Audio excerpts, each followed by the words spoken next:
À quelques mois de l'élection présidentielle, les syndicats, les partenaires sociaux, le patronat se sont retrouvés ce matin à l'Elysée avec Nicolas Sarkozy. Ce sommet social est devenu un sommet de crise.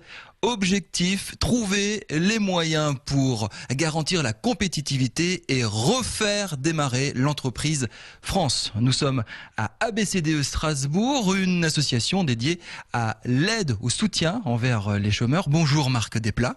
Bonjour. On va réagir tout de suite sur les idées qui ont été évoquées ce matin et vous allez nous dire si c'est convaincant pour aider les chômeurs. Dans votre association, vous gérez à peu près 200 personnes en recherche d'emploi. Alors d'abord, il faudrait dire qu'il est tout à fait étonnant qu'il y ait un sommet social comme celui de ce matin où 10% de la population active, c'est-à-dire l'ensemble des chômeurs et précaires, ne sont pas représentés par leurs organisations. On n'y est pas. Et on avait écrit depuis le mois de décembre à monsieur Xavier Bertrand, ministre du Travail, pour demander à y être. Si par exemple vous aviez participé ce matin au sommet et qu'il y avait sur la table de l'Elysée le chômage partiel, qu'auriez-vous dit? Donc ça, c'est pour les gens qui sont dans l'entreprise et l'entreprise qui a des problèmes d'emploi.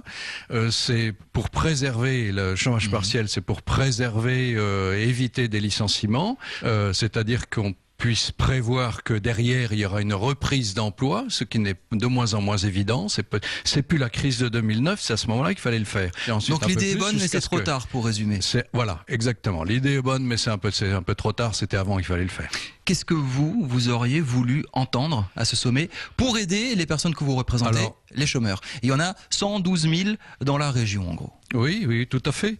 Et alors nous disons qu'il y a des mesures à prendre. Il y a une première mesure, c'est que quand la société n'est pas capable de lui donner du travail, il faut qu'elle lui donne au minimum un revenu correct, décent, qui lui permettent de vivre. Or, actuellement, le RSA ou l'ASS, qui sont à 411 € ou 460 € par mois, ne permet même pas de payer un loyer. C'est-à-dire qu'on met la tête sous l'eau des gens, on leur dit on vous aide, mais en fait on vous aide pas parce qu'on vous donne pas assez pour que vous puissiez avoir la tête hors de l'eau. On demande que les personnes au RSA aient des trimestres et des droits à trimestres de retraite.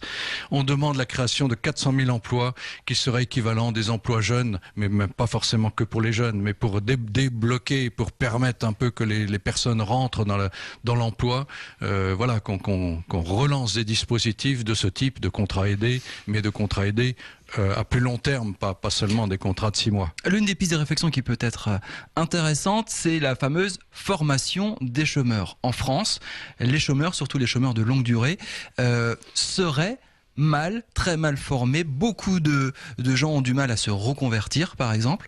Est-ce que là-dessus, pareil, il faut travailler de toute urgence pour permettre à ces personnes-là de parfois trouver un autre travail dans une autre catégorie? Alors là, il faudrait changer de politique complètement. C'est pas uniquement en augmenter les budgets, ce qui est important. C'est pas uniquement en organisation de la formation. Mais par exemple, en Alsace, on se trompe complètement. On fait que de la formation directement en prise sur l'emploi. Il faut de la formation pour tous, pour tout au long de la vie, et pas leur dire, voilà, créneau de formation. Avec ça, vous trouverez un emploi. D'ailleurs, on a beaucoup d'exemples de gens qui ont suivi des formations très pointues, professionnelles. Ils trouvent pas d'emploi derrière, mais on leur a promis avant. Avec ça, vous trouvez un emploi. Ils sont complètement découragés parce qu'ils ont l'impression qu'on les a trompés. Voilà. Merci beaucoup, Marc Desplat, ABCDE Strasbourg, association d'aide aux chômeurs.